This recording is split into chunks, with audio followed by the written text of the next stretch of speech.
Bonjour et bienvenue dans cette petite vidéo.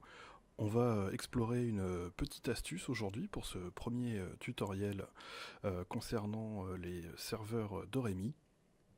En effet, il peut être intéressant de pouvoir récupérer un contenu, un CPL, voire même un KDM, une playlist où vous allez voir d'autres choses aussi, qui est sur le serveur Doremi, pour pouvoir le mettre sur une clé USB, un disque dur USB qui est branché donc sur votre serveur.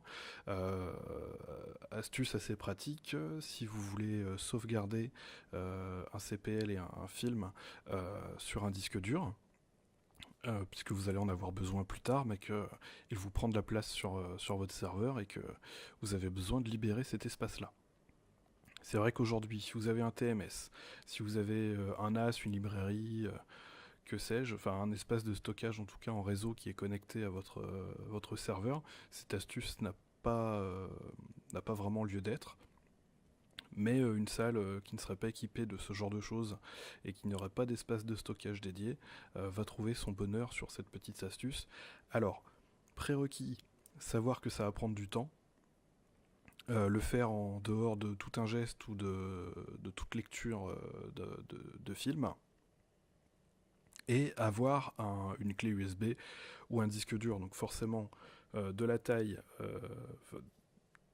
au moins égale, mais supérieure c'est mieux au contenu que vous voulez transférer dessus.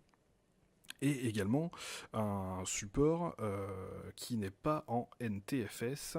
Il faudra du FAT32 et de l'XT3 ou XT2, peut-être de l'XT4, mais je crois que EXT2 et XT3 au niveau du formatage du disque, donc ça nécessite de le faire avant sous Linux.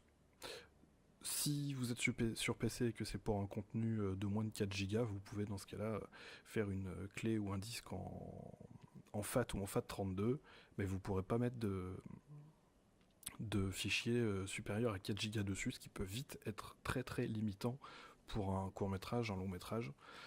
Pour tout ce qui est bande-annonce, ce genre de choses, normalement ça devrait le faire. Donc tout simplement, on va sur notre serveur de Rémi, cliquer sur menu, contrôle panel. On va aller ensuite dans le Content Manager. On va le laisser travailler et charger tout ce qu'il y a dessus. Hop. Donc on voit qu'il y a un certain nombre de CPL, un certain nombre de KDM et une licence sur mon serveur. Je vois aussi qu'il me reste 707 gigabits et que mon serveur est rempli à 80%. Il va être temps de faire du ménage.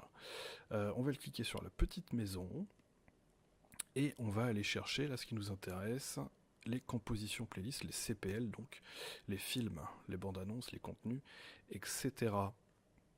Si je fais défiler ici, je vois que tout ce qui est sur mon serveur apparaît là.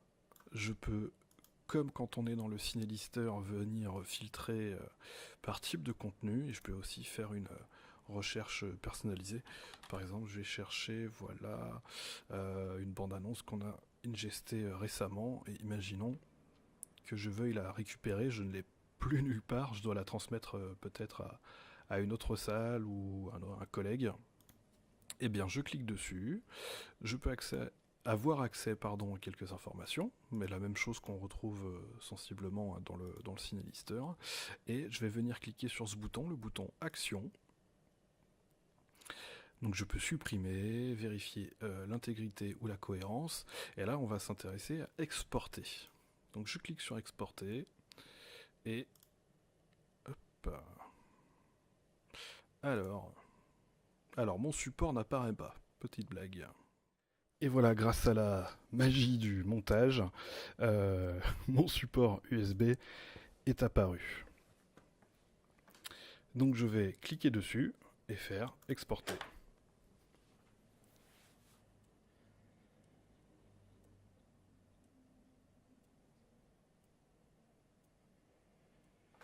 Et alors là, même si c'est un petit contenu, qu'il est pas très lourd, ça va prendre du temps, beaucoup de temps. Si vous devez exporter un long métrage, c'est quelque chose qu'il faut lancer par exemple le soir et le laisser tourner ensuite toute la nuit. Alors déjà on voit que ça avance un petit peu.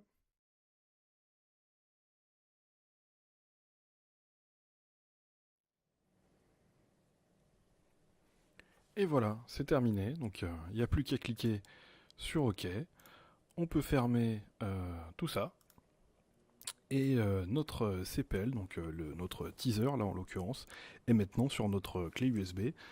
Je peux aller le sauvegarder quelque part ou l'ingester sur un autre serveur. On se retrouve très vite pour de nouvelles vidéos sur la chaîne de l'opérateur dans la cabine.